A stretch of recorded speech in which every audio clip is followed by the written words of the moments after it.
Ang Pasko ay panahon ng pag-asa, pagmamahalan, pagkakaisa, at higit sa lahat sa pagbibigayan.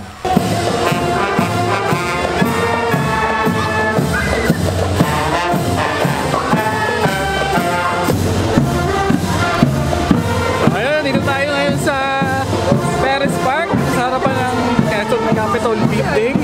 At ngayon po yung pagpapailaw dito, switch on, lights on ang mga Christmas decoration. Daming tao. Ang tema po ay Paskong Quezonian, mas makulay ang Pasko. So, ang daming tao at excited ang lahat. Inaabangan para saksihan ang pagpapailaw dito sa Perez Park. Kitang-kita natin yung energy, yung vibes. So maaga pa lang, andyan na ang Bandang 4 na nagbibigay saya sa ating lahat. Alam mo yung pakiramdam na kapag naririnig mo ang mga tugtuging pamasko, ramdam mo na talaga ang Pasko.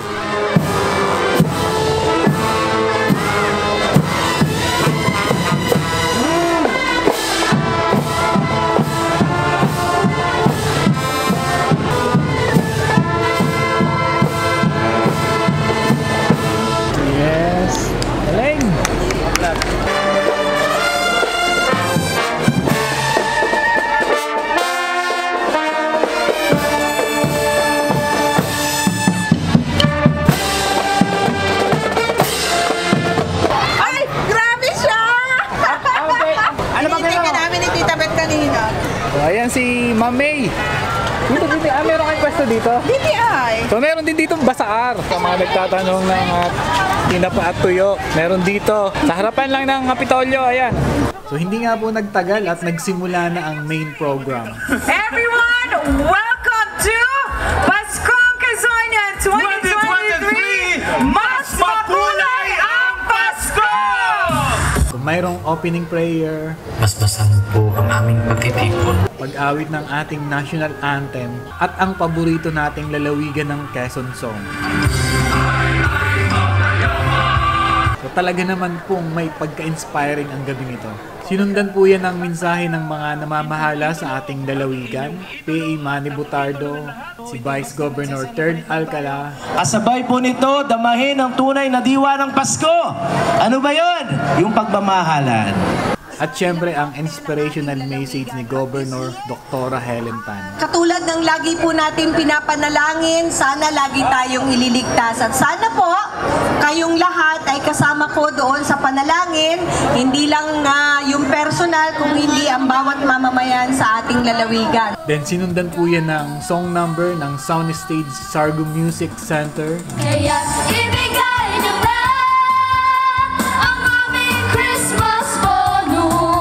At dance number ng MESD and the Company at MSEUF Banyuhay Dance Troupe. At pagkatapos nga po ng mensahe ng ating mahal na gobernador, sinimulan na ang launching ng Mas Makulay ang Pasko music video. Mas makulay ang Pasko. Mas makulay. At syempre, ang pinakahihintay ng lahat, ang switch on ceremony at ang fireworks. Excited na ba ang lahat? Wala na, game na! Switch on! Walang makakapigil sa atin kahit gaano kalakas ang ulan. At kanina pa nga pumapatak ang ulan dito. Lumakas na ngayon, pero ulan ka lang. Taga Quezon kami. Kaya tuloy pa rin ang lights on at fireworks display.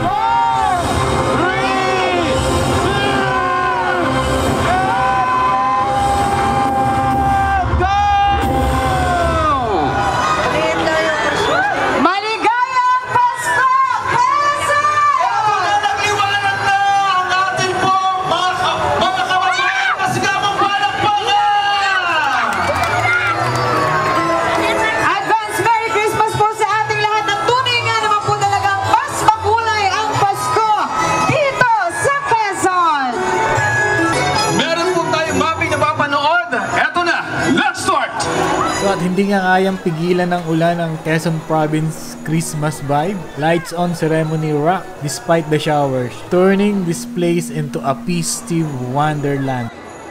Paskong Quezonian is all about embracing the unexpected. Ano man ang mangyari, ang Pasko natin ay mas magiging makulay pa rin. Sino ba ang magsasabi na ang ulan ay magdadagdag ng sparkle to the season?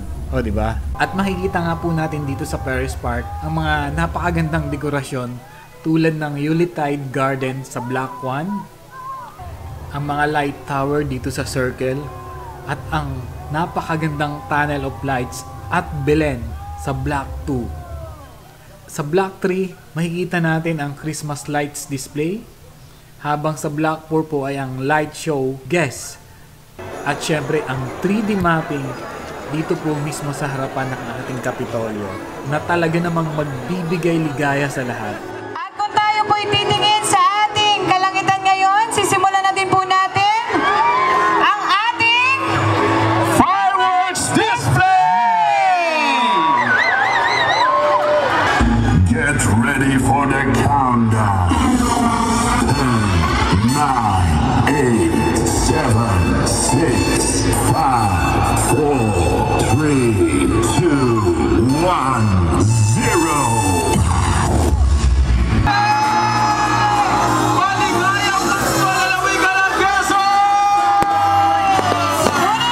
mas makulang ang Pasko sa Quezon!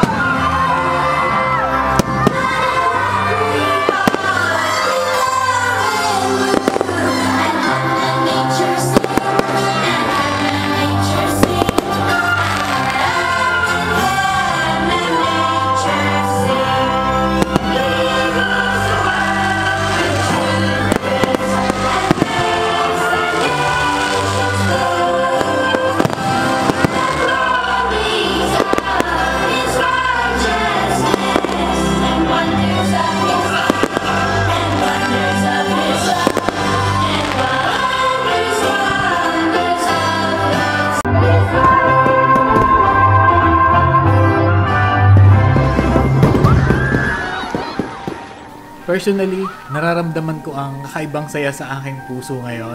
Ito yung klase ng okasyon na nagbibigay saya at pag-asa sa gitna ng lahat ng nangyayari sa paligid natin.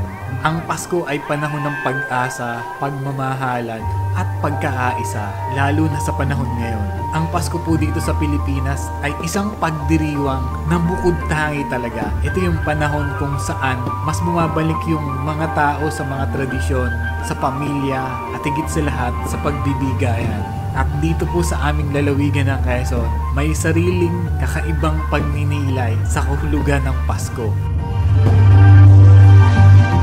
Sa kabuuan po, ang Christmas Lights on Ceremony na ito ay hindi lamang simpleng pag-iilaw ng mga dekorasyon. Ito ay isang pagdiriwang ng ating kultura, pagkakaisa, at pag-asa. Kaya maligayang Pasko sa ating lahat, mga Quezonian.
Wakes Gid!